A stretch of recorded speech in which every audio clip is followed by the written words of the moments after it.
Pa, nandito ka pala. Pa, bakit hindi mo sinabi ng maaga para masundo kita? Ay, hindi na kailangan sunduin mo ako. Sumakay na lang ako ng bus. Ay, oo nga pala, may dala akong mga gulay.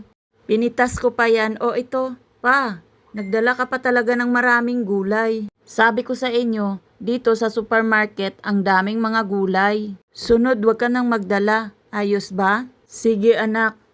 Hindi naman ako napagod.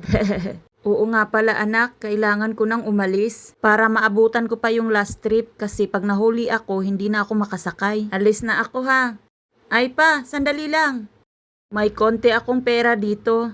O, sa'yo na to. Bilihin mo kung anong gusto mong pagkain ha. Aakyat na ako sa taas. Galit na ang kanyang asawa. Anak, nagagalit yata asawa mo.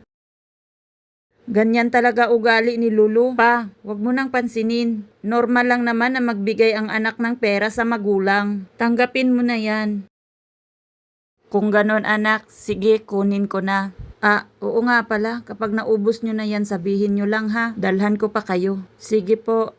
Sige anak, alis na ako. Pagkaalis ng tatay niya ay umakyat na siya sa bahay. Ikaw, ano bang ginagawa mo? Gabi na, saka ka lang umakyat. Lulu! Kanina ka pa, sumusobra ka na. Sumusobra? Tuwing pumupunta dito tatay mo, dala lang naman puro basura ah. Aral, ang tunay na pagmamahal ng magulang ay hindi nasusukat sa dami o halaga ng naibibigay nila, kundi sa kanilang malasakit at pagsusumikap para sa anak. Bilang anak, tungkulin din natin ang magbigay galang at alagaan sila. Huwag baliwalain ang kanilang mga munting handog.